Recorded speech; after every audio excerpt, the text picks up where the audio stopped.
Welcome to our compilation of epic naval battles.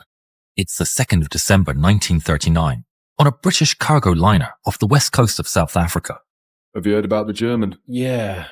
They sunk another ship south of us last week. What? We're under attack! Tell the captain! What the hell was that? At the bridge, Captain William Stubbs is already on full alert. His binoculars reveal a terrifying sight. Stalking them is a 16,000-ton German monster, a heavy cruiser-sized ship armed with battleship-sized 11-inch guns. A pocket battleship. Full power! Aye, aye, sir. Send the distress signal! The small ship turns to flee, transmitting all the information they can in the last minutes they have left. A light shines from the enemy, blinking in Morse code. They're ordering us to cease transmission. To hell with that! Keep transmitting! Make sure every ship in the region knows they're here! Aye, aye, sir. Captain Stubbs keeps watching the enemy growing on the horizon. The ship's massive 280mm guns are aiming straight towards him. He recognizes that profile. It's the Admiral Graf Spee. It's the Spee! Put that in the transmission! Pocket battleship Graf Spee! Yes, sir. They keep sending all the information they can, dragging on the encounter until the fearsome warship is right on top of them. Continued resistance would be dangerous. Stubbs has no option but to surrender. Cut power and stop transmitting. It's over. The Doric Star falls quiet. Aboard the German warship, Captain Hans Wilhelm Langsdorff watches as his men board the small cargo ship. They take the crew captive and bring them aboard the heavy cruiser before proceeding to ransack the ship and set up scuttling charges. It's a practice procedure at this point, one that Langsdorff is all too happy to see completed with professionalism. Gut gemacht. Back on the upper deck, Captain Stubbs is singled out and taken to the brig. Behind him, massive explosions wash across the waves, followed by cheers from the German sailors.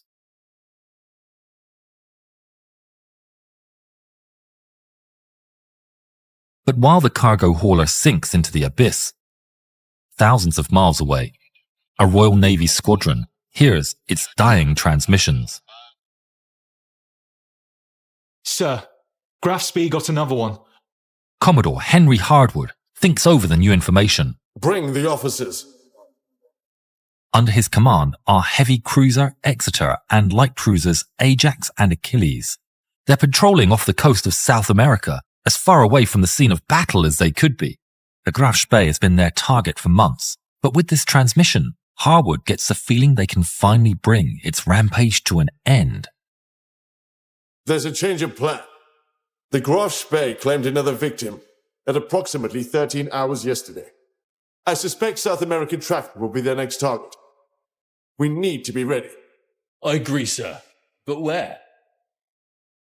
I get the feeling they'll be moving to Die Mündung des Rio de la Plata. the River Plate, Dort ist sehr viel Verkehr. the choke point for all cargo ships headed for the Argentine and Uruguayan capitals. Dort gibt es einige Ziele.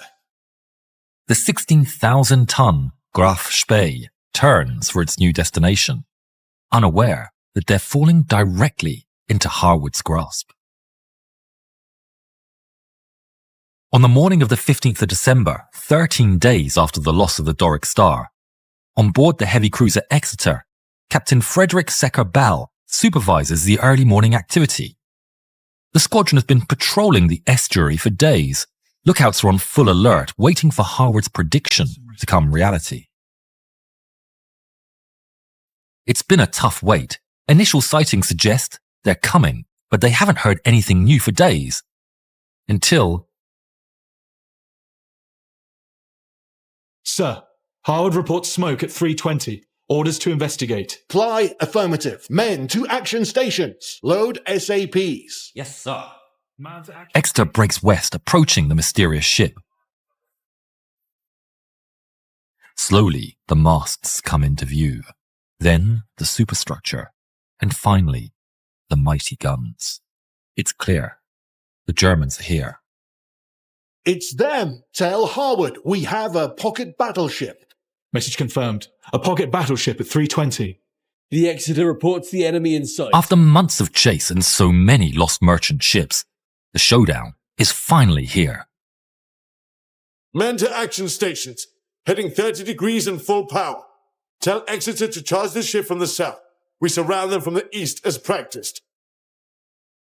Order from Ajax to Exeter. Charge the ship from the south. The rest of the force will execute the other flank. Permission to fire. But that fires shells over twice as heavy as their own. The Exeter is completely outclassed. But Bell trusts their strategic and numerical advantage. Flank speed. Keep the current heading. Yes, sir. Herr Kapitän, der Rauch am Horizont. It's a surprise, but he accepts the challenge.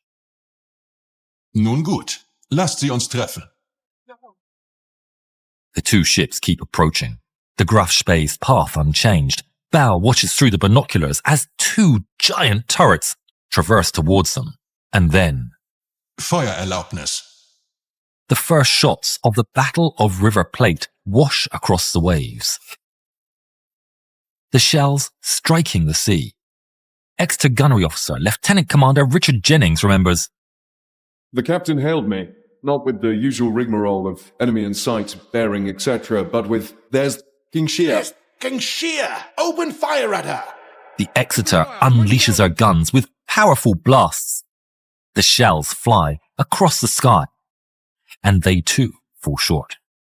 Upon Exeter, things are getting frantic as the German warship finds its aim. Shells splash closer and closer, littering the deck with deadly shrapnel. But the Exeter too adjusts their range. They fire their 8-inch batteries, striking the Graf Spee on the hull, but failing to pierce its armor. Deep within the German warship, Captain Stubbs of the Doric Star sits locked in his cell, alone and in silence. The shell strikes reverberating on the hull fill his ears. In return, the German salvo strikes just barely short. The massive shells detonate just a few yards away with awe-inspiring power. The shot and shrapnel so powerful, it takes out Exeter's radio. Sir, we lost contact with Harwood. It's too late to turn back now. Press on! Their shells impact the Graf Spee's deck, wrecking anti-aircraft guns, but they're doing nothing to slow the enemy Goliath. Bal watches the enemy with his binoculars. He sees the massive guns fire, launching their shells into the air. They linger for what seems like eternal seconds. Bal doesn't have time to react. Not that it would have done anything, but he can feel it. That is a hit. The brutal impact takes out the turret, and the shrapnel flies towards the bridge. The fragments punch effortlessly through the bridge's thin walls, to tragic results. Bell finds himself on the floor, dazed and surrounded by the fallen. Somehow, through sheer luck, he's largely unhurt.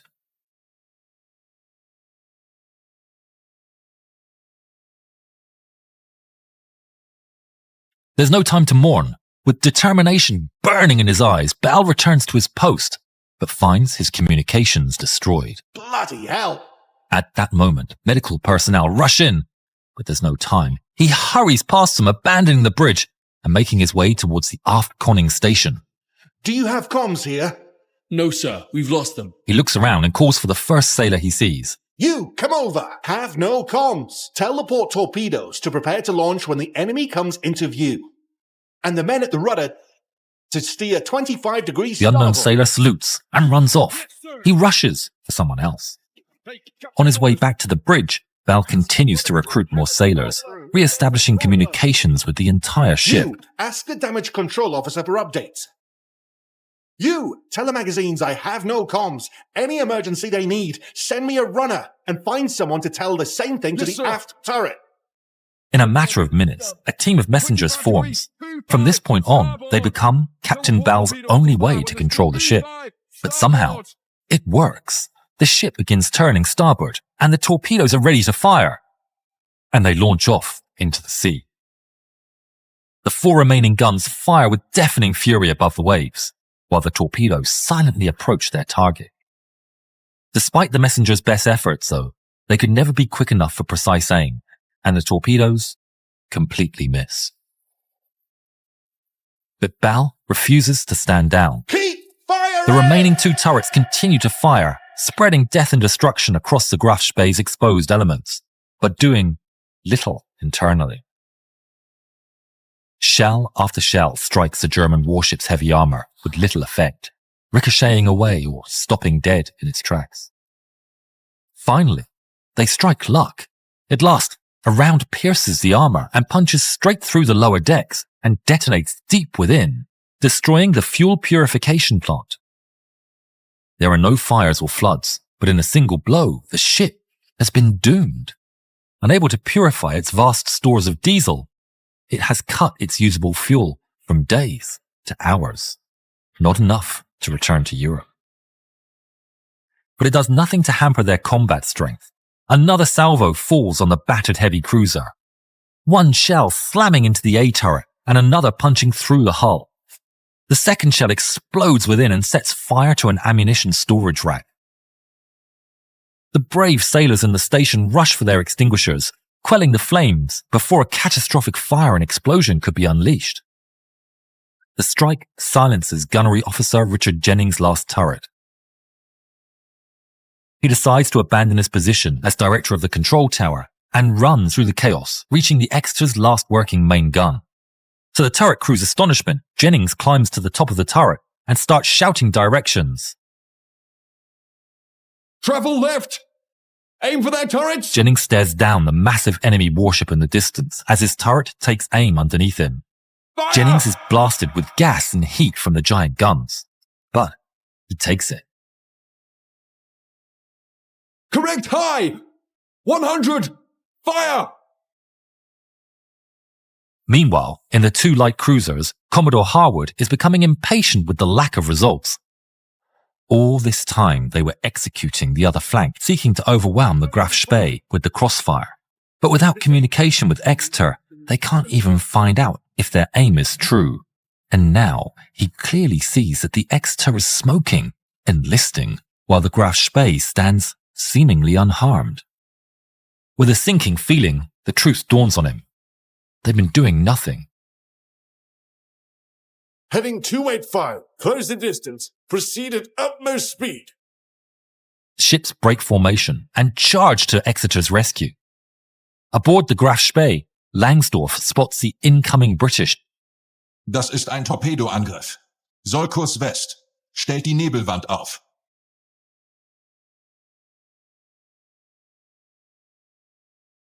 But Exeter isn't done yet, Heading 270. and their last turret is being commanded by what seems like a madman riding atop. But still, they chase after the Graf Spee, firing with what little they have and scoring hits across the superstructure. The Graf Spee turns all its guns towards them, and they open fire. The massive volley falls short by the smallest of margins, creating a huge splash just in front of Jennings' face. But he's unfazed. You've got the range! He calls for more, but the gun doesn't move. What's going on? We've lost power. It can't traverse. The water has filtered through the damaged hull and short-circuited the turret systems. Bloody hell! We've lost the Y turret. Tell the captain. Sir, white turret has malfunctioned. Captain Bal is furious, with fire in his eyes. I'm going to ram the bastard. It'll be the end of us, but it will sink him too. Order to ram it. Turn starboard. Starboard! The Exeter, in flames and out of options, turns to ram the enemy. But then, a salvo of shells brackets the Graf Spee. The light cruisers Ajax and Achilles have gotten past the smokescreen and have opened fire with vastly improved accuracy.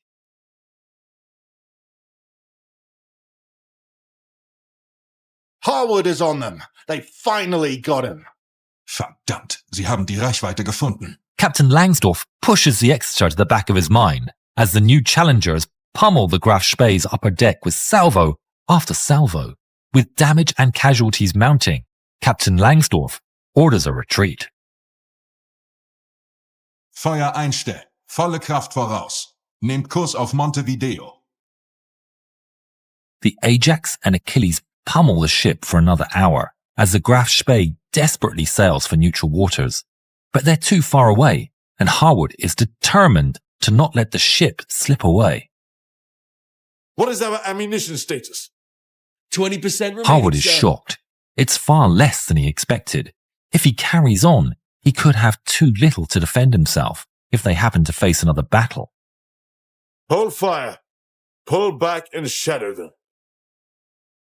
They pursue the Graf Spee all the way to the neutral port of Montevideo, Uruguay. There, the prisoners of the Doric Star are released per international regulations. But back with the Graf Spee, their problems were far from over. Upon their docking in Montevideo, deceit and politics soon follow. The British begin broadcasting easy-to-intercept signals suggesting that reinforcements are arriving. They've no fuel reserves to return home, no ability to fix the fuel plant, and strict orders not to let the ship become interned in Uruguay. There's only one apparent option, and that's to flee Argentina, but he believes a reinforced British fleet will stand in his way. Ich glaube nicht, dass wir eine andere Wahl haben. Macht die Sprengsätze scharf. On the 17th of December, the ship, with only Langsdorff and 40 other men aboard, moved out of the Uruguayan waters. It was a devastating blow to Langsdorff. High Command blamed him completely for Admiral Graf Spee's end. Langsdorff wrote, "I alone bear the responsibility for scuttling the Panzerschiff Admiral Graf Spee. I am happy to pay with my life for any possible reflection on the honor of the flag." 3 days later, in a hotel room in Buenos Aires, he took his gun and kept his word.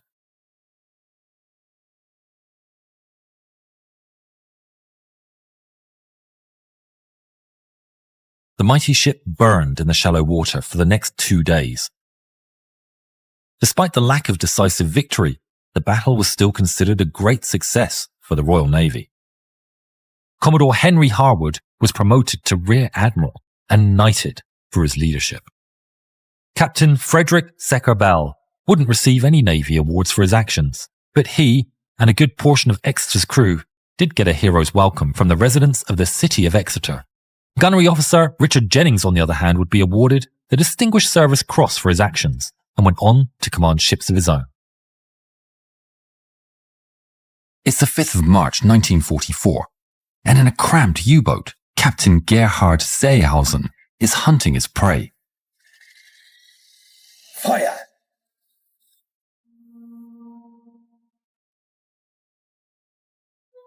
The cargo ship erupts in a ball of flame. It's a hit. This is the 4th ship they've sunk on this sortie. The submarine is the U-66, one of the most successful U-boats of the war. It has taken part in 4 wolf packs, claiming 36 victims and sending over 200,000 tons worth of ships and cargo to the bottom of the sea. The Germans, buoyed by their success, plan their next hunting ground. Ich denke, wir sollten hier jagen. Hundreds of miles away, on the US destroyer escort, the USS Buckley, Lieutenant Commander Brent Abel receives a transmission. Sir, orders from Block Island. U-boat attack reported at 03.56 north, 07.36 east. Task group is ordered to sweep the area. Reply, we copy. Engines full steam ahead. Maintain heading 150. Abel and his ship forms part of a U-boat hunting party, and they've been given a target. After months at sea, the German supplies are getting low, and they surface at an agreed rendezvous point, west of Africa. Captain Seehausen waits impatiently at the conning tower. Immer noch nichts? Nichts aus dem Ausguck, Sir. Sie sind zu spät. U-66 now finds itself alone, low on fuel and torpedoes, and on the run from the skies and the seas, which are swarming with American patrols. They sail in circles waiting for an arranged resupply, but it's nowhere to be seen. As the lookout fruitlessly scans the horizon one more time, something unexpected reaches his ears. Looking up, he spots the last thing they want to see. Achtung, Javus! Männer auf Gefechtsstation! Fertig machen zum Angriff! Alarm! Up in the distance, inside an American TBM-1C bomber, Lieutenant Jimmy J. Sellers scans the waters. A dark outline sits in the waves. It's completely unrecognizable, but Sellers knows the region. That's no island. That's a submarine. Nicht schießen! Vielleicht hat er uns nicht gesehen.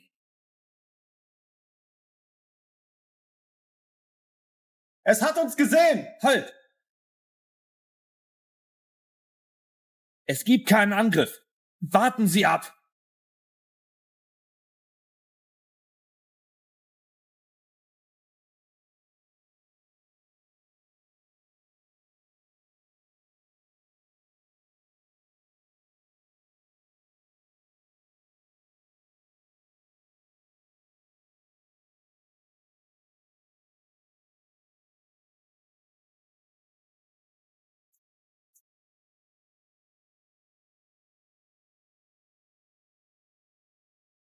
Sollen wir untertauchen? Vielleicht hat er uns entdeckt. Seehausen is torn. Caution would indicate them to submerge and escape, but they don't have many days of diesel left, and their diving equipment needs spare parts. If they miss this resupply, there's no guarantee they can make it home. Müssen an der Oberfläche bleiben und nach dem Versorgungsschiff Ausschau halten. Das ist kritisch. In the sky, Sellers flies away, broadcasting every detail of the submarine. The message is received on the USS Buckley just 20 miles away. They found it. Scout describes it sailing in circles, perhaps waiting for that other sub our boys sank the other day. Commander Brent Abel grins at the news. Prepare for battle. Engines to flank speed. Heading 350. Let's make all haste. Just 40 minutes later, the USS Buckley approaches its target, guided along by Sellers in the sky. Anything on the radar? Negative, sir. They should be here somewhere. Detection bearing 335, 14,000 yards. Abel scours the waves, but sees nothing but darkness. If he can't find it, how will his gunners hit the damn thing? He lowers his binoculars and looks west. The moon is big and low over the horizon, casting a long and beautiful reflection across the waves. He gets an idea. Heading 340. Let's put that sub to our west. On the German U-boat, lookouts finally notice the ship in the distance. Schiff südwärts! Welcher Art? Unbekannt. Zu dunkel. Sollen wir sie grüßen? Negativ. Wir sind nicht in der Lage zu kämpfen, wenn es Amerikaner sind. Volle Alarmbereitschaft und Tarnung aufrechthalten. Funkstille. Nur passives Sonar. The two vessels continue to get closer. Abel watches the sea throughout, finally managing to barely spot the shape of the submarine in the waves. But still, he holds fire. Meanwhile, aboard the U-66, they watch the unknown ship getting ever closer. Die müssen uns schon gesehen haben. Abfeuern von Aufklärungsraketen.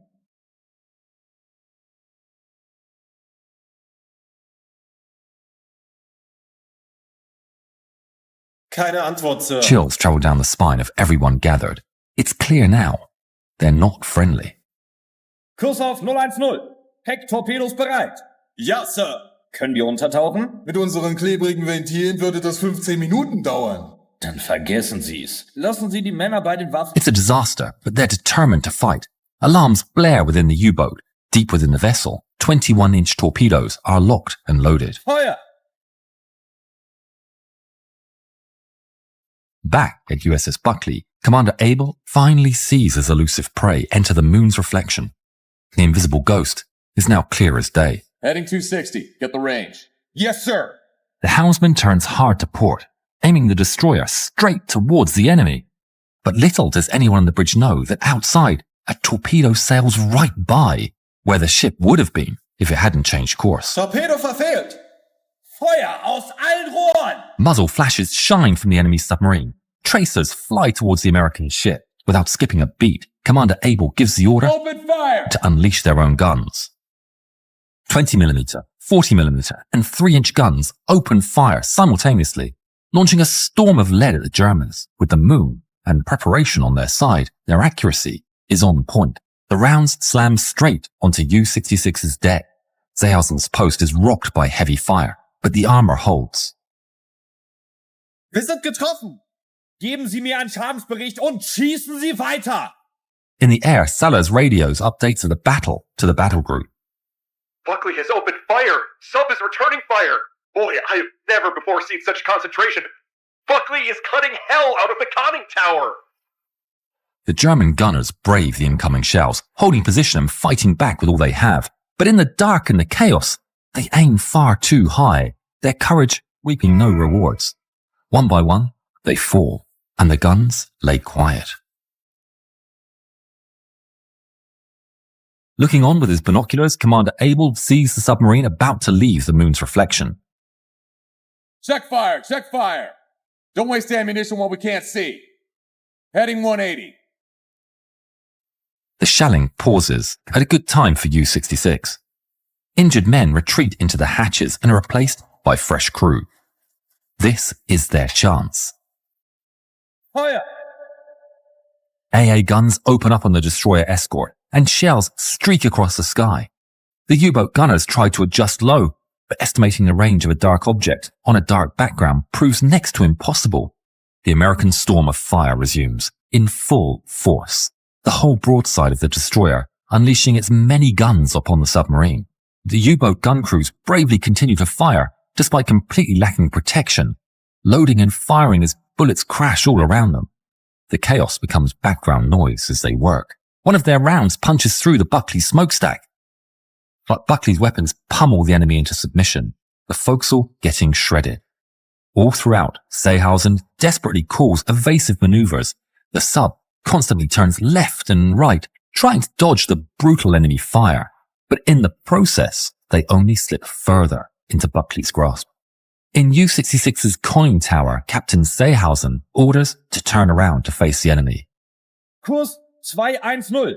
Letzten Torpedo abfeuern. The torpedo launches out the tube, carrying with it the German crew's last hope. Commander Abel watches the submarine maneuver, unsure of his enemy's plan. He shadows his every turn as his men continue to fire with exceptional marksmanship, scoring hit after hit. Then his sonar officer calls. Torpedo, starboard bow! Rudder full starboard! USS Buckley turns hard to the right, the crew on deck watching the ominous trail of bubbles coming closer.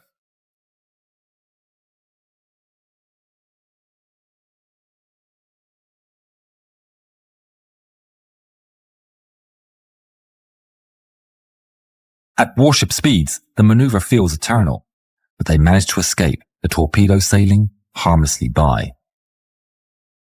Torpedo verfehlt. It's devastating news. Their last chance is gone. Defenseless, Seehausen sees no option but to make the dreaded order. Runter vom Schiff. Ja, Sir.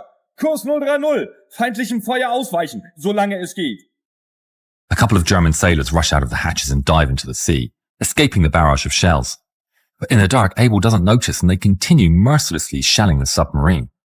The USS Buckley maneuvers to sail alongside the enemy as their gunners bracket it with endless gunfire. The sub's guns have long gone quiet, but it still sails, and as far as Abel knows, it's still trying to fight with torpedoes. But he's to have none of it. The helmsman yanks on the wheel, turning the American destroyer right towards the U-boat. On board the U-boat, the escaping crew is shocked to see 1,400 tons of ship barreling towards them. Ausweichmanöver! Alles nach Steuerbord! But it's too late.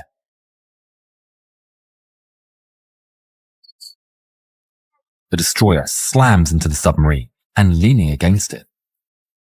Soon after, Germans emerge out of the hatches, originally intending to abandon ship as ordered. They're shocked to find Buckley on their submarine. Without orders or plan, over a dozen Germans take out their personal weapons and decide to fire upon the Buckley's crew. Abel immediately realizes the risk they put themselves into and issues an order not heard in over a century. Stand by to repel boarders. Moments later, Germans start making the jump onto Buckley's deck. The Americans immediately respond with their own sidearms, opening fire on the mass of climbing Germans. Over a dozen Germans make it over the railing, and a fistfight breaks out on deck.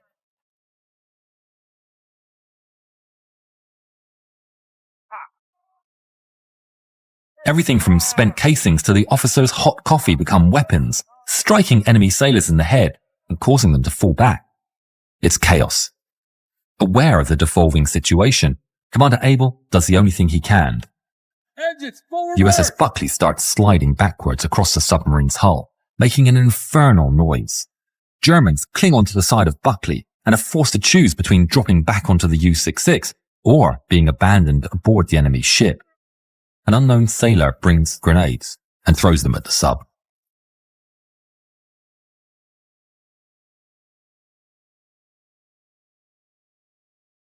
Mein Gott. Moments later, a huge explosion rises from the sea, and everything falls silent. USS Buckley circled the area for hours and picked up 36 survivors from the U-boat's 62-man crew, most of them having come out during the fight.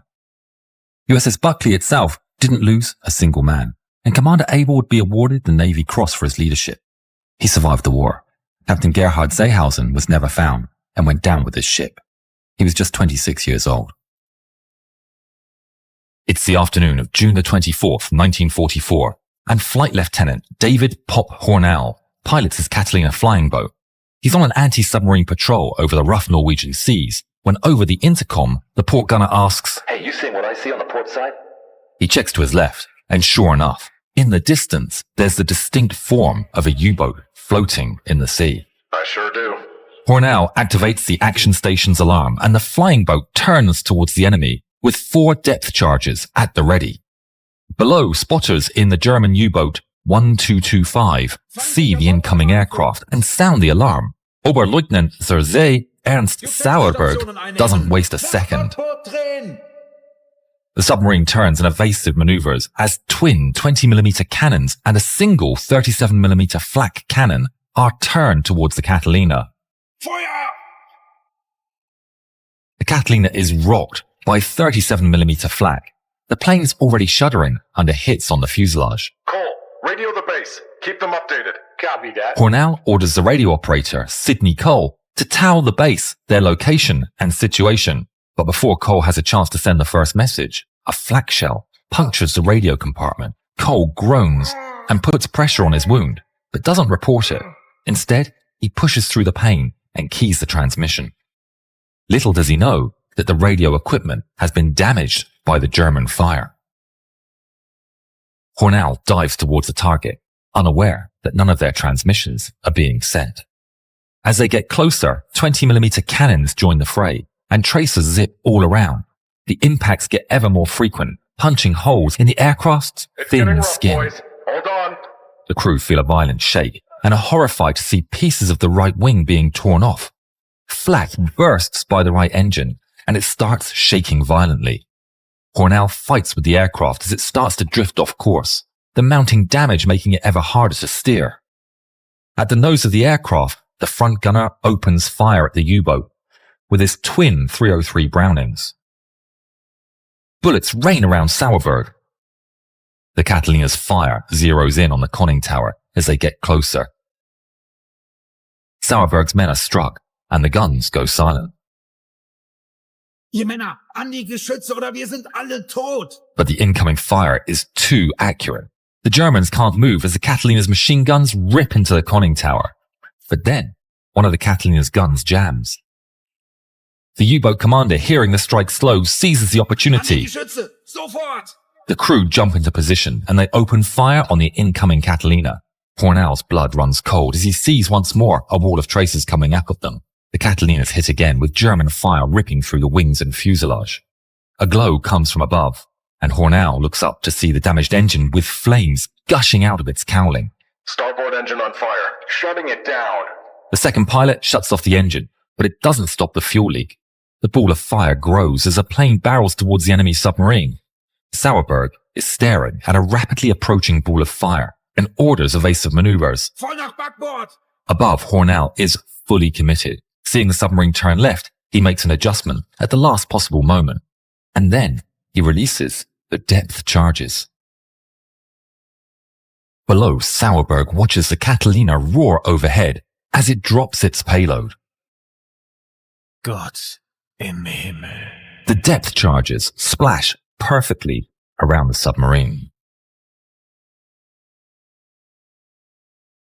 It's a hit! It's a hit! The aircraft shakes even more violently. Hornell looks up at the flaming engine spinning in the wind.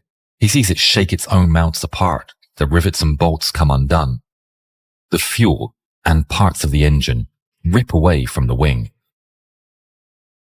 Hornell knows they're not going to make it home. We're going down! Brace yourselves, man! The men all hold on, except Cole, who frantically signals SOS messages as Hornell prepares to land. The sea below is rough, but they've no other choice. Hornell turns his Catalina into the wind and prepares for landing. The floats lower, and the remaining engine is brought to idle. The waves only appear to get bigger as the plane gets closer to the surface. Brace for impact! Cole keeps keying SOS until the last possible moment, when he stops and braces for impact. The Catalina hits the first wave. But there's a strong headwind. The force bounces the airplane and it surges 150 feet back up into the air. Hornell wrestles with the controls, and in a split second, he aligns the Catalina for a second impact. They slam into the next wave, and the plane once again launches, reaching 50 feet before plunging back down towards the water. The still burning Catalina bursts through multiple waves before finally coming to a rest. Get out! Hornell urges on his men as he knows the Catalina can explode at any second. Flight engineer Donald Scott inflates a dinghy out of the left blister, while fellow engineer Fernand Laurent inflates one from the right. You all get on board! I'll push it! Hornell and some of the men jump into the freezing cold water to push the dinghy away.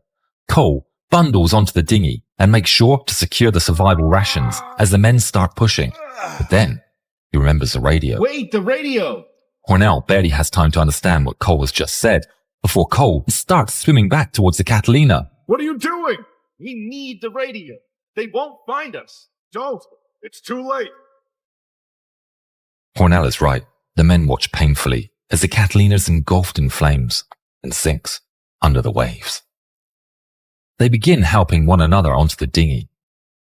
The inside of the dinghy is already beginning to flood as the men try to board. Hornell uses a helmet to throw water overboard, but then there's a cry. We're missing someone. Hornell's filled with dread and immediately gets to the edge and counts the heads. There's only 7. There's meant to be 8. It's Laurent. Fighting down panic, Hornell scours the rolling waves for his missing man. They see nothing as the dinghy rises and falls in the heavy waves.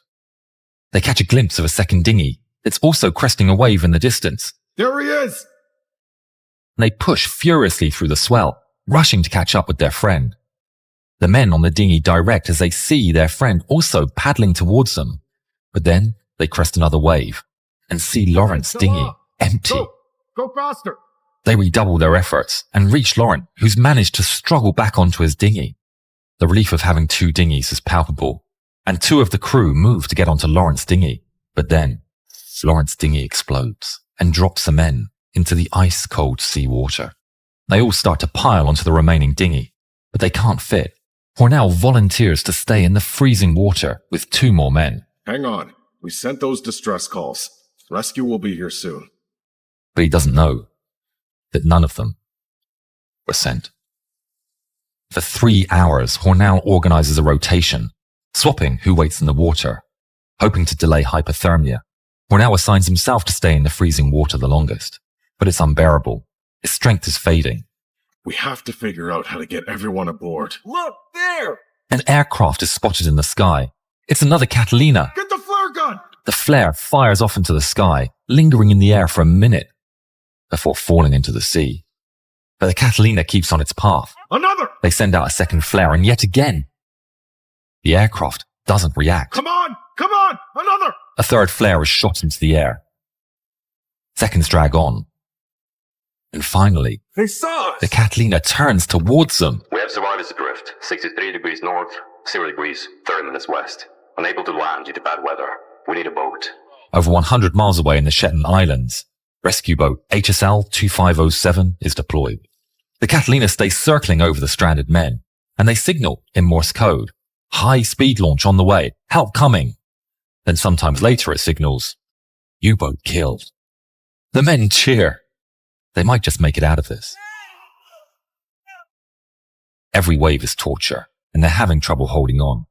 A wave lifts up their dinghy and throws the entire crew overboard. Hornell emerges from the water, disoriented. The dinghy's getting pushed by the wind, and his men lay scattered around him. He clings to the lifeboat, counting heads. Everyone's here? They struggle to turn it over in heavy waves, and one by one, they help each other climb aboard and rebuild their barely stable setup. Water starts to fill the dinghy, and without the bucket and their strength fading, the small dinghy floats lower and lower, partially submerging some of the men in the freezing sea. The situation is desperate. Hornell's vision starts to blur. The men huddle in search of any warmth. Laurent starts to go delirious. Laurent? Stay awake. Please, Laurent. Hornell and his men try to talk with him to keep him focused. But it's no use. He's gone. The men are devastated.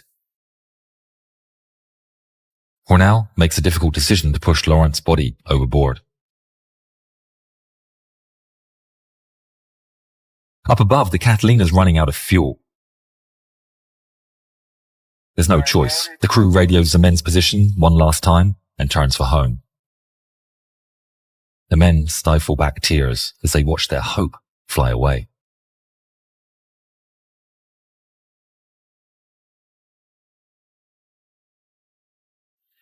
They float alone in the sea. But then they see something in the sky. It's a huge aircraft. The men perk up. They start waving their hands and they see a big bomber turn towards them. It drops something from its belly. The men watch. It's a wooden boat. But the wind is strong and the boat gets carried away, flying off until it disappears from sight behind a wave. They bob up and down in the waves and see it floating 500 yards away. Let's swim. We can make it. No, it's too far. Despite being completely blind from the salt water and having no idea where the boat is, Hornell drags himself towards the water. The men swim after him, reaching out, grabbing his arms, trying to hold him back. Hornell pleads, but his men know it's no use, and they watch their lifeboat float away.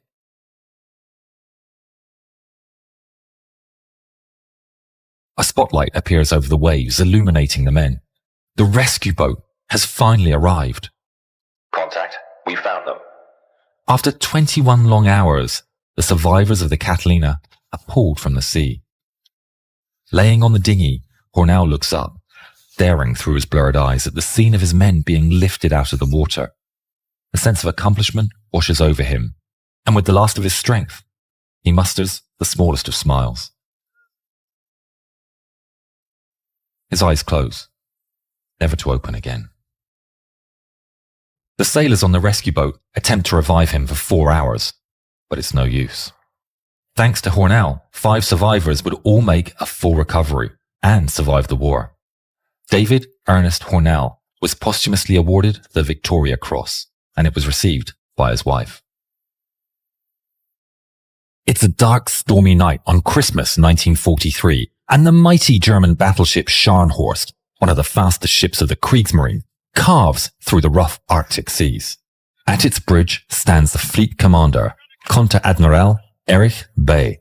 He's charging towards a soft target of British merchant ships on their way to the Soviet Union. But the bridge is suddenly illuminated as star shells fill the air. Bay searches the horizon through the driving snow, only to see the ominous sign of muzzle flashes from British guns. Bay is here to fight, but not heavily armed battleships, so he orders the ship to turn 150 degrees and flee, but at the same time to try and hit the British ships. As Scharnhorst turns away, its massive aft turret, Caesar, turns to face the British and fires a salvo. They have to escape the Royal Navy guns, but the British guns are accurate and deadly. A shell smashes straight into the German radar. Wir haben das Radar verloren. Weiter feuern. Volle Kraft auf die Maschinen und stellt eine Nebelwand her. As the smokescreen from the Scharnhorst starts to emerge, another enemy shell slams into the ship with a powerful bang. Schadensmeldung. Oberflächlich. Volle Kraft. Sie erwischen uns nicht. Scharnhorst is speeding away. Without radar, the Germans are sailing blind, and Bay reluctantly orders to return to port, confident he can outrun the British chase. Zurück in den Hafen. Bay has no idea the cruisers are not acting alone. As the British ships follow Scharnhorst, they send out a transmission. To the south, hidden in the dark, waits a second part of the British trap, the main force led by the mighty HMS Duke of York. And in command is Admiral Sir Bruce Fraser, Commander-in-Chief of the Home Fleet, who's come personally to see the Scharnhorst destroyed. Fraser smiles to himself as he receives the transmission that tells him that the Scharnhorst is headed right towards their position. The trap is about to be sprung, and the enemy they've been looking for appears on radar. Surface vessel, bearing 295, range 35... Admiral Fraser orders HMS Duke of York to close in slowly. They stalk their prey, inching closer. 30,000. Patience. It's clear Scharnhorst has no idea that they're here. They plow through the rough Arctic seas, undetected, into engagement distance. 20,000. Patience. Fraser orders his men to hold steady. 11,000. Take aim. The Duke of York's gigantic turrets stir to life, armed with 10 immensely powerful 14-inch main guns. Order Jamaica to fire star shells.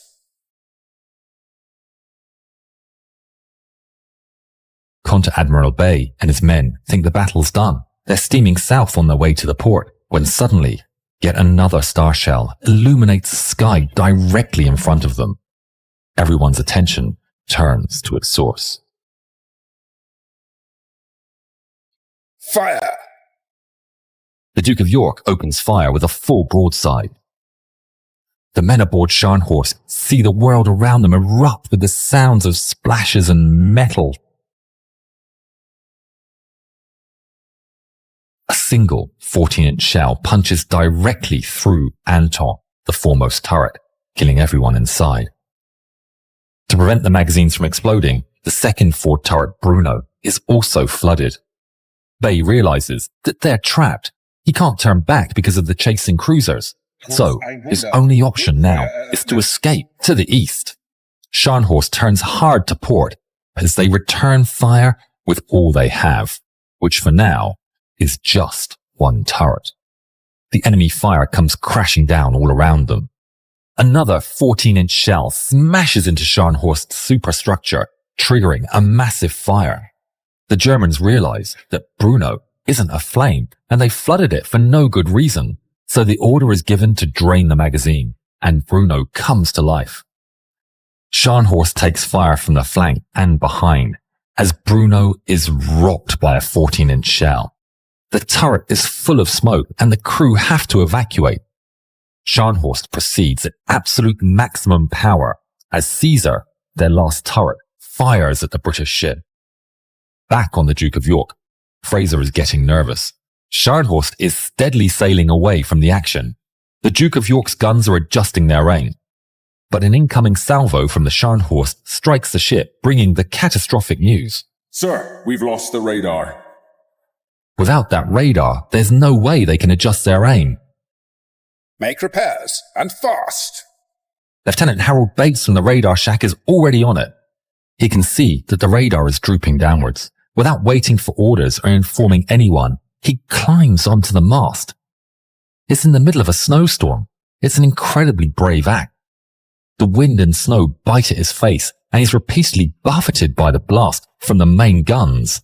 But Bates pushes through, willing himself upwards step by step. They continue to fire into the night, yet with the German ship racing away, the chances of landing a hit shrink by the second. To Bay's delight, Scharnhorst is on the verge of slipping out of the trap.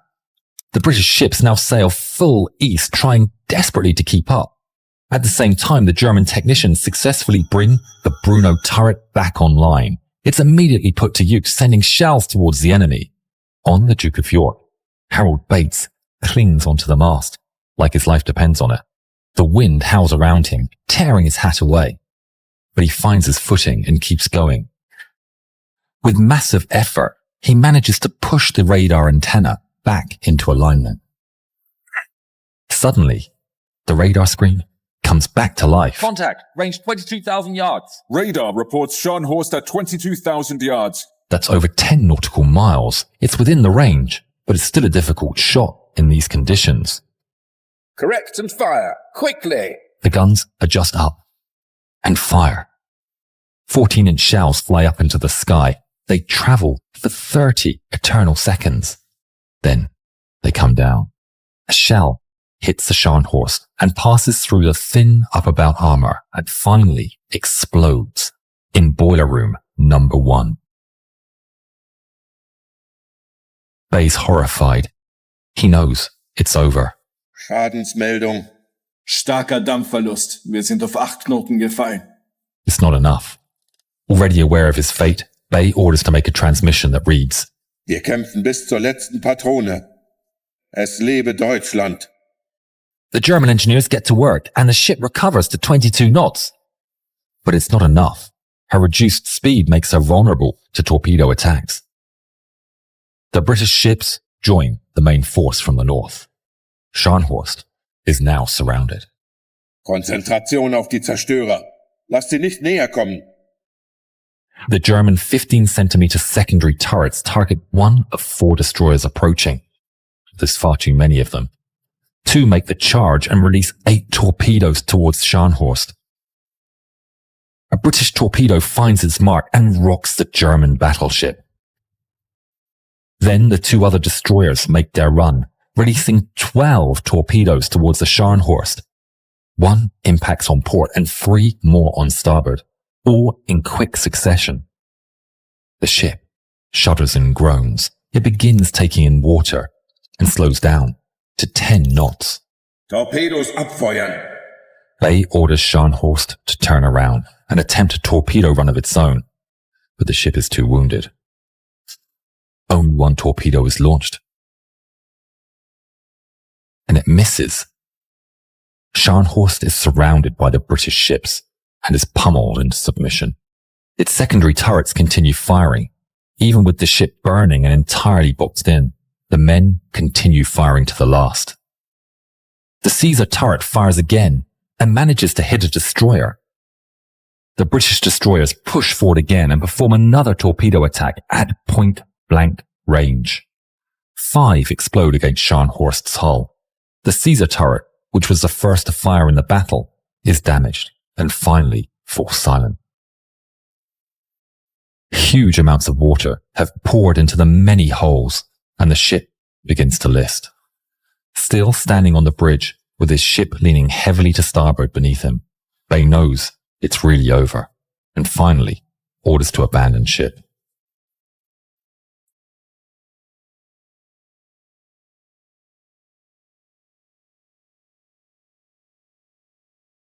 Admiral Fraser watches the grand Kriegsmarine ship in its death throes as it rolls over. The bow of the ship sinks, raising the stern into the air. The propellers still turning slowly. Fraser would later tell his men, Gentlemen, the battle against the Scharnhorst has ended in victory for us. I hope that any of you who are ever called upon to lead a ship into action against an opponent many times superior will command your ship as gallantly as the Scharnhorst was commanded today. Of Scharnhorst's 1,968-man crew, only 36 were pulled alive from the water. Contra-Admiral Eric Bay was not among them. It's the early dawn on the 10th of December 1941. A task force of ships are off the coast of Malaya. They're hoping to launch a surprise attack against the Japanese, who they think are in Kuantan.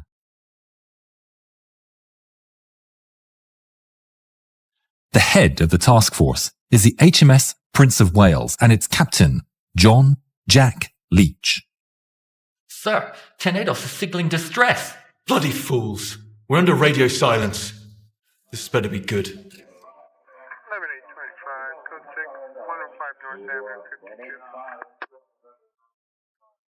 Leach speaks urgently with Admiral Phillips.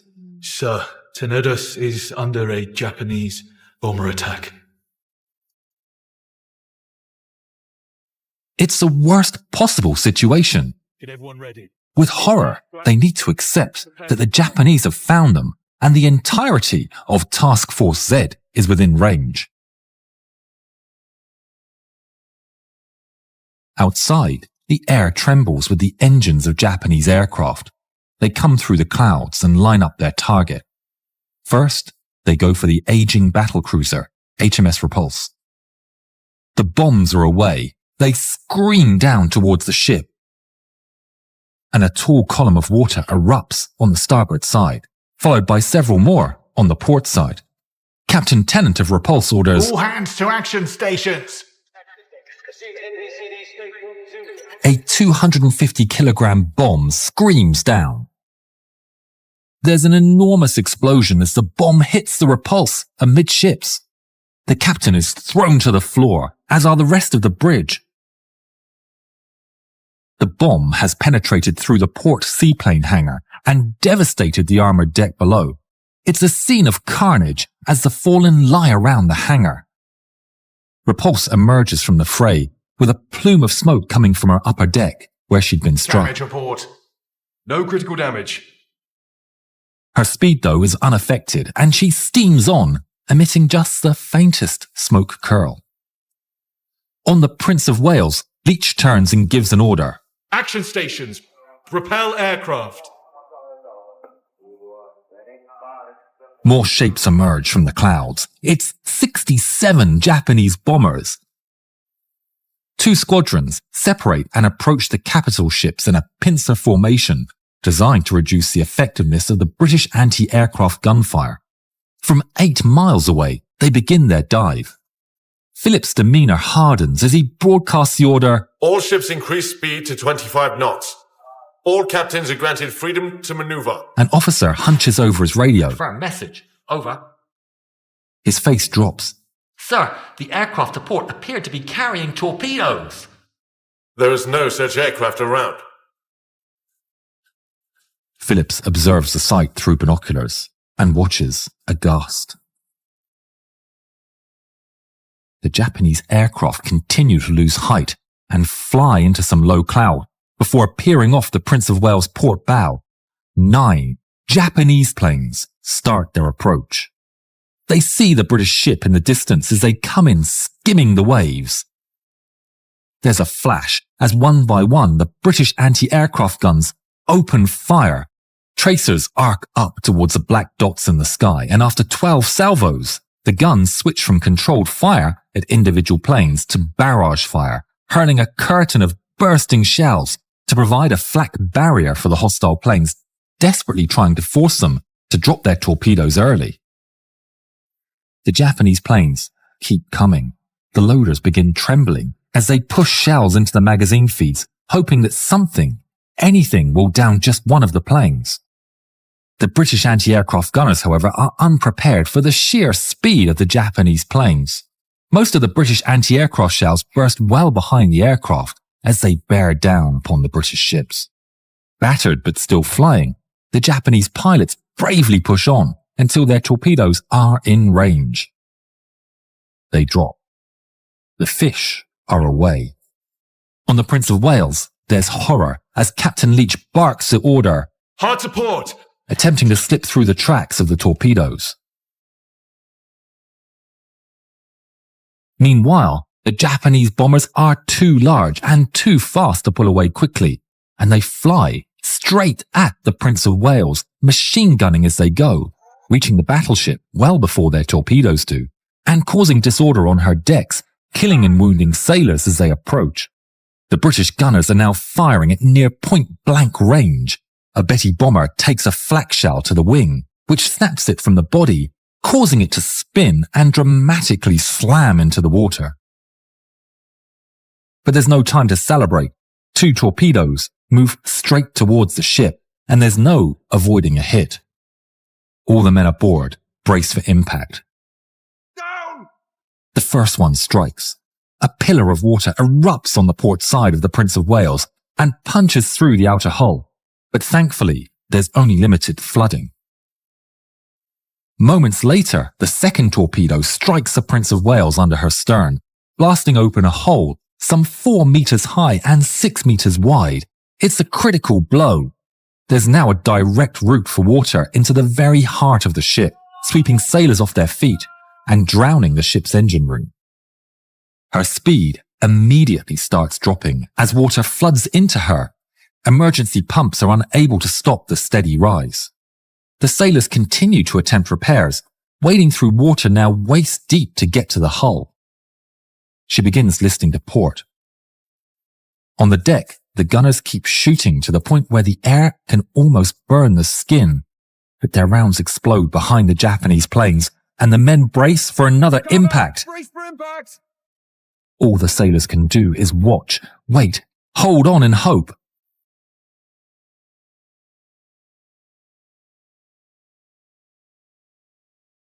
The tracks zip towards the ship and a torpedo strikes the Prince of Wales.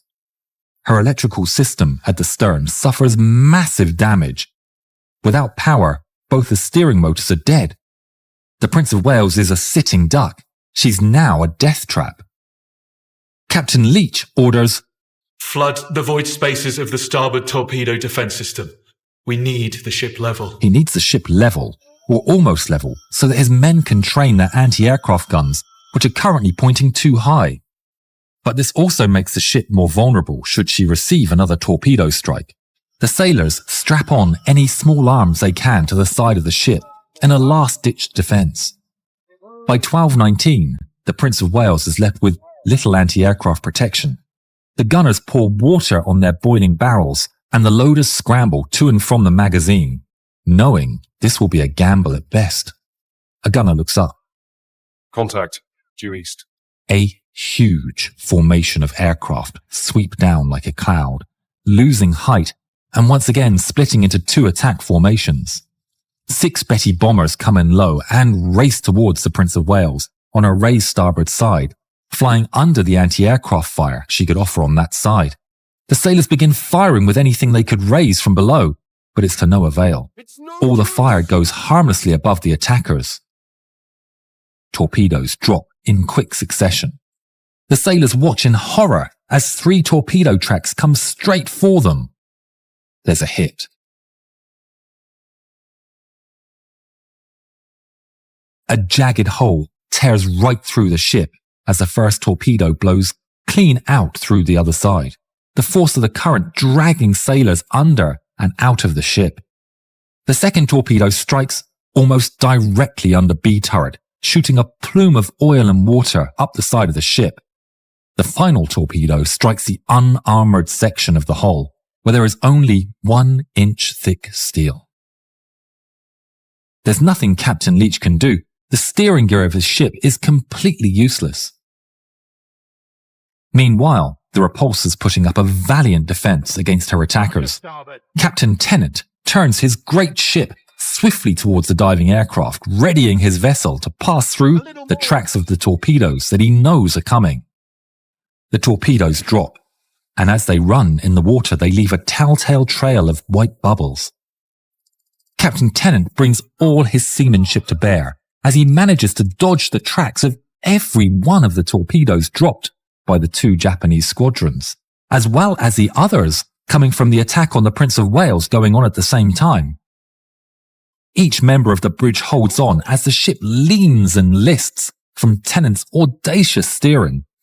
The crew speak later with pride of 19 torpedoes missing due to the maneuver, and how the huge ship had been thrown about like a destroyer.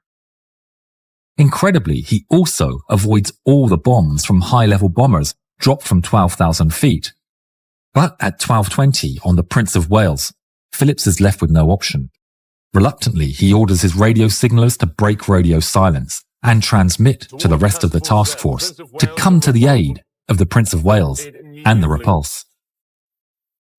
At 12:23, the remaining 20 or so torpedo bombers almost simultaneously pounce on Repulse from different directions. Her main guns keep firing against the incoming enemy. The 15-inch shells fly straight into the water, hoping to create a splash powerful enough to get enemy planes into the waves. But the Repulse crew is out of luck today. The first 8 aircraft drop their torpedoes on her starboard side. Captain Tennant turns Repulse to starboard to dodge the torpedoes again. But then the 3 aircraft attack Repulse on her port side. Captain Tennant can do no more than continue his turn to starboard to avoid the first 8 torpedoes. The deckhands and gunners keep up as much fire as they can, but they know it will make little difference. Men fall to the floor and cover their heads. A torpedo hits Repulse amidships on the port side, but does little significant damage. She continues maneuvering and steams at 25 knots. Tennant is not going to stop. Set a new heading for... He never finishes his sentence as a torpedo hits. Immediately, 9 aircraft attack Repulse from different angles. 6 planes attempt to work their way round to her starboard side, while the remaining 3 Betty bombers go straight in at her port side. There's too many of them! It's a skillfully executed attack. Repulse's engines are still fully functioning, but with her rudder jammed, she's simply steaming in a circle. So the gunners don't know what to do. Tell the bridge we can't get a good view of the planes. We need to change course. Enemy incoming! The 3 Betty bombers fly forward, seemingly unfazed by the ack-ack fire the British can muster, and they drop their torpedoes in a slow sequence, as if contemptible of the Navy's attempts to fend them off. And they continue their course, strafing the deck and scattering the sailors as they overfly. Of this! A Betty ignites and spins rapidly out of control and thumps into the water. Shortly after, a gunner leveling his weapon at the approaching bomber sends a shell straight through the cockpit. And the Japanese aircraft explodes in midair. It's a small constellation. 2 explosions tear through the lower decks, immediately causing catastrophic flooding and destroying the engines. Repulse lists to port and looks done for. But the Japanese are not finished yet. At 12:25, the other 6 torpedo bombers skim the waves towards Repulse's starboard side. The men on deck watch helplessly before scattering for cover. All 6 planes release their torpedoes at once. The wait is agonizing. 2 rudimentary shots ring from the guns as the planes fly overhead, but the torpedoes are still coming. There's silence. A rating puts his head over the rail. He's rocked by a pummeling explosion. Even though 5 missed, a final torpedo scored the single hit. Over the last 4 to 5 minutes, Repulse had been hit by 4, possibly 5 torpedoes. Very quickly, the list to port starts to increase, with men leaning and staggering their way through the ship. All 51 of the Japanese torpedo bombers had now completed their attacks, but only 8 of the 34 high-level bombers had done so. 2 squadrons of high-level bombers remain that had not yet attacked, and each plane carries a single, huge, 500-kilogram bomb. At 12:33 p.m., the first 9 of these bombers starts a high-altitude attack. But their bombs are released too early and fail to find their target, missing by a considerable distance. Repulse, with multiple large holes in her hull, now is quickly sinking. The other ships from Task Force Z have now come to their aid. Captain Tennant orders, "All hands to the main deck. Life rafts cut loose. Abandon ship." Not one man had left his place of duty until being ordered to do so. But now, dozens of men pour up through the hatches from below or scramble down ladders from stations high in the superstructure. The crew start jumping over the side into a spreading pool of oil. As the ship lists further, men begin climbing up the sloping deck and start to slide down the huge raised starboard side of the battlecruiser. Hundreds of men get away in minutes. However, below decks, many loudspeakers are not working, and the men don't hear the order to abandon ship. As she continues rolling over to port, the huge torpedo bulge and its jagged torpedo hull emerge out of the water, and the stern rears up to expose her still turning propellers. The stern then slips below the waves and disappears, leaving her bow hanging in the air, before it too vanishes beneath the waves. Just 11 minutes after the first torpedo had struck her, Captain Tennant fights his way to the surface, emerging by a nearby raft. There's another attack. The Japanese are still not done. A 500-kilogram bomb hits the Prince of Wales, adding to its inevitable defeat. By 12:50 p.m., the end is nigh for the Prince of Wales. She's taken on an estimated 18,000 tons of water. Captain Leach orders all the wounded to leave the ship. This is the end. No. He leaves the bridge and comes down to the quarterdeck, where a large group of his crew had congregated. Gentlemen, she's been badly riddled. We need men to try and maneuver back to Singapore. If you go, that's fine. His Majesty needs every sailor possible. But let's help our old girl out one last time, eh? There's a slight hesitation. Surely the ship is sinking. They haven't got a hope of navigating to a friendly port. A silence follows before two men let go of the rail and salute. A petty officer and several other ratings also step forward, salute, and fall in behind Leach. Captain Leach smiles and declares an order to those present. Aside from gunners, marines, and officers, those who wish to board the Express can do so. God save the King.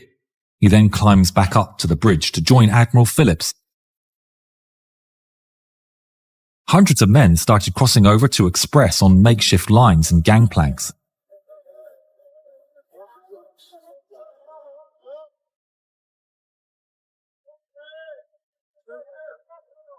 But as the Prince of Wales rolls further over onto her port side and her starboard side lifts, the gap between her and Express starts to widen. The gangplanks fall into the sea, but men continue to swing across on ropes and the cable that still joined the two ships. Under the incredible strain, the cable finally snaps. The Lister port starts to worsen. It was clear the ship was now beyond any help from aircraft, destroyers or tugs. Leach comes to the realization that his ship's not going anywhere and reluctantly gives the order. Abandon ship. The battleship's starboard bilge keel rises. The skipper of Express skillfully judges the last moment before he's forced to pull away, her hull bumping and grinding on the battleship's heaving keel and almost getting overturned herself.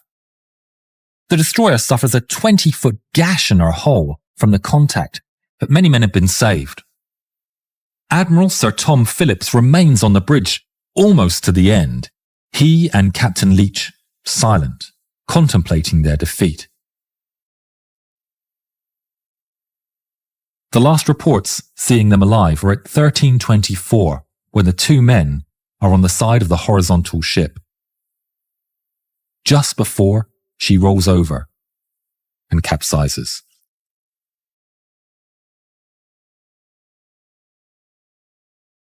The destroyer Electra sent a simple signal to headquarters in Singapore. HMS Prince of Wales, sunk. It's the 25th of May 1982, and two pairs of Argentinian jets roar low over the Falkland Islands on their way to what could be a one-way mission. They're led by Captain Pablo Carballo, and he and his men are flying old and poorly equipped A4 Skyhawk jets loaded with bombs. Their mission is to destroy the British ships HMS Coventry and HMS Broadsword. The Argentinians have captured the Falkland Islands, or the Malvinas as they call them, and they need to destroy the ships if they're to hold on to them. The Argentinians know that two ships have moved closer to the islands to cover ground troops, islands that give them the chance to approach undetected by British radar. Entrando a su rango. No escapen por ninguna razón. The Skyhawks fly as low as they dare, hugging the contours of the island as they reach the enemy's radar range. The two ships are equipped with advanced anti-air missiles and powerful radars which have been devastating to the Argentinian planes. The only way to evade detection is to stay low.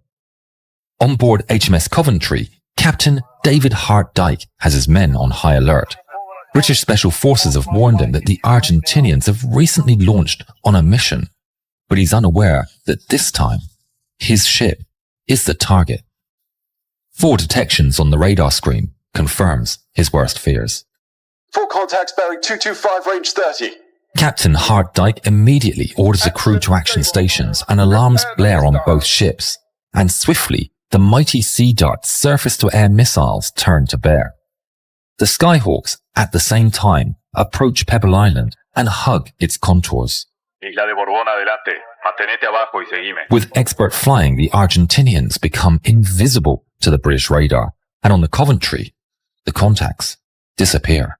Contacts lost over Pebble Island. It's precisely what Captain Hornell feared.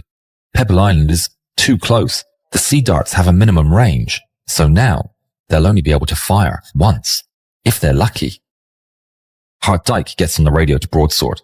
Broadsword, what is your status? HMS Broadsword is equipped with shorter-range Seawolf missiles, better suited for a close-range fight. On the Skyhawks, Carballo brings his men as close to the ships as he can under cover of the land.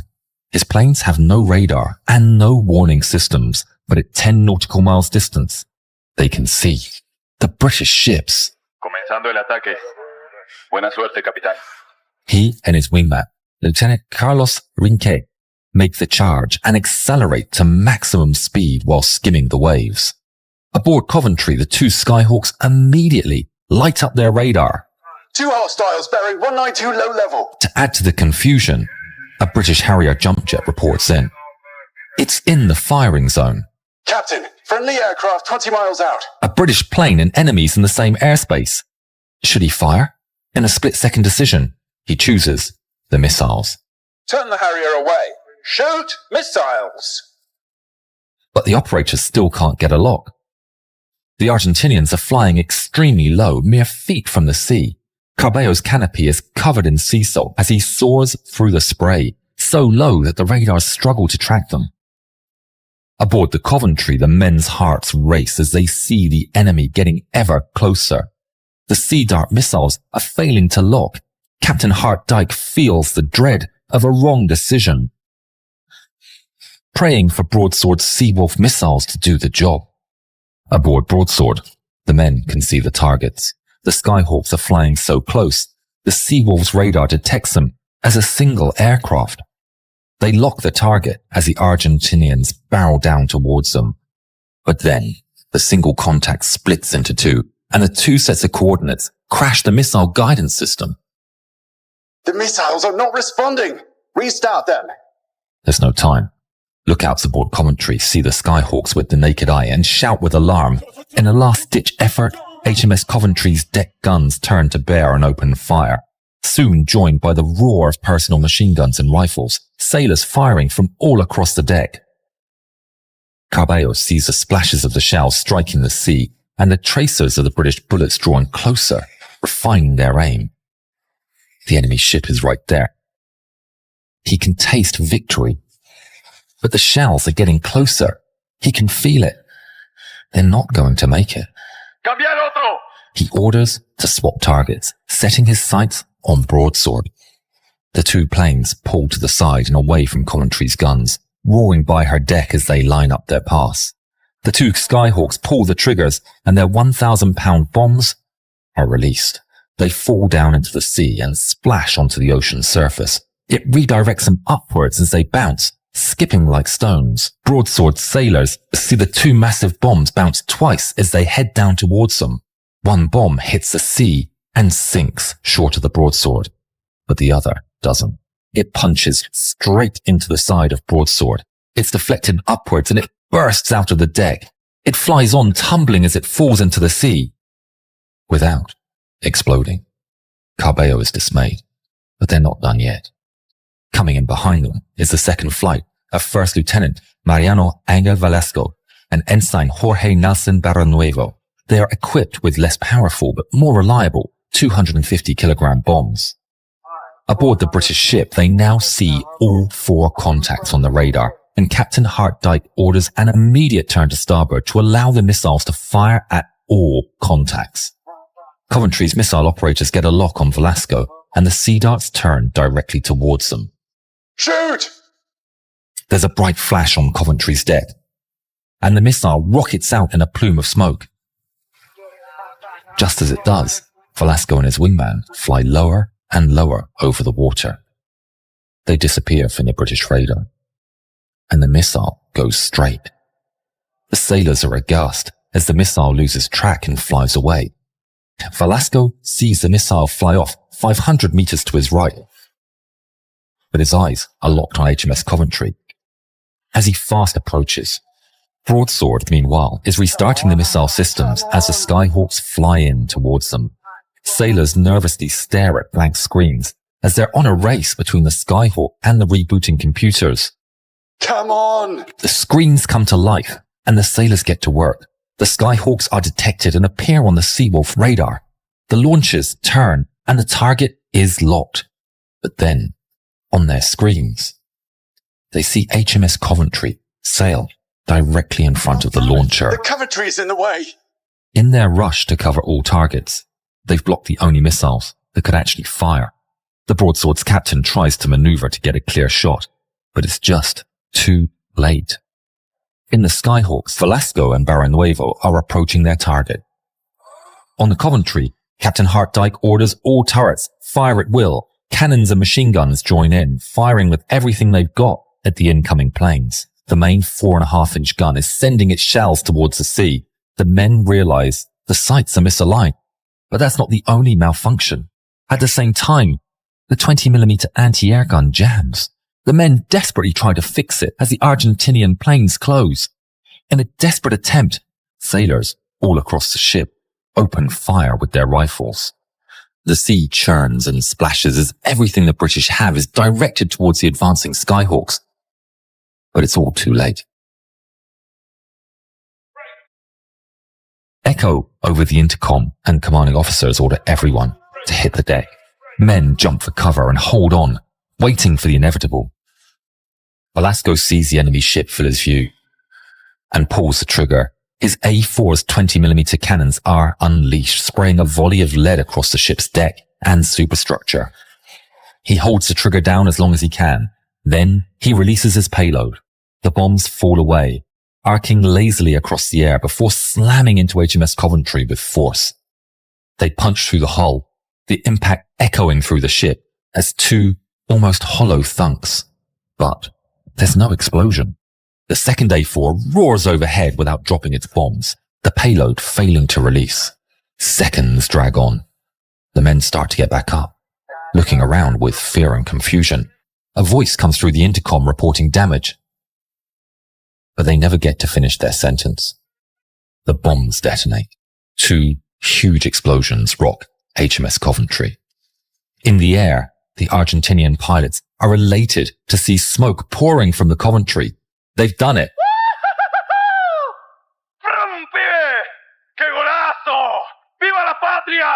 One explosion right under the bridge breaks a massive hole in the side of the ship and destroys the computer room.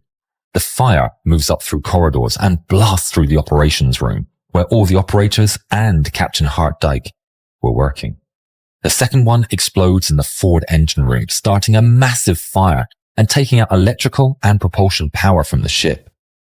Captain Hartdyke comes back to his senses. He's surrounded by smoke and destruction. Screams fill the air. He tries to see who's making them, but they appear to come from everywhere and nowhere at the same time. He staggers to his feet and realizes the ship is listing. He attempts to use his intercom, but is completely dead. It's no use. He needs to get out. Captain Hartdyke slowly works his way through the smoke and corridors as he listens to the ship groaning and cracking underneath him. He manages, somehow, to find an exit and emerges into the cool air of the South Atlantic. Now on deck, he's filled with concern for his men, but instead of chaos, he's met by an extremely professional evacuation. His team of sailors practiced this and are now springing into action. Men rescue their fellow sailors from the smoke-filled cabins and provide medical attention on deck, as others prepare the survival rafts and help more sailors put on their survival gear. Harddyke feels the deck shift beneath his feet as the hull lists. He's dazed and wounded, and amidst the chaos, he has to sit down on the rapidly listing hull, while others abandon the ship. All but Captain Harddyke. After all the men have gone, Harddyke is alone on the upturned hull of the Coventry. He casts one last look around the smoking ship. He's done his duty. And finally, as the last man aboard, he enters the last survival raft and drifts away from his command. Due to the professionalism of the British, 170 survivors would be picked up from the water by HMS Broadsword and the British rescue helicopters, but tragically, 19 lost their lives in the battle. All of the Argentinian pilots make it back to base and land successfully. They'd done it, but their victory did not turn the tide of the war. Thanks for staying until the end. If you wish to see more exciting stories, don't miss our previous compilation, 7 Incredible Modern Battles.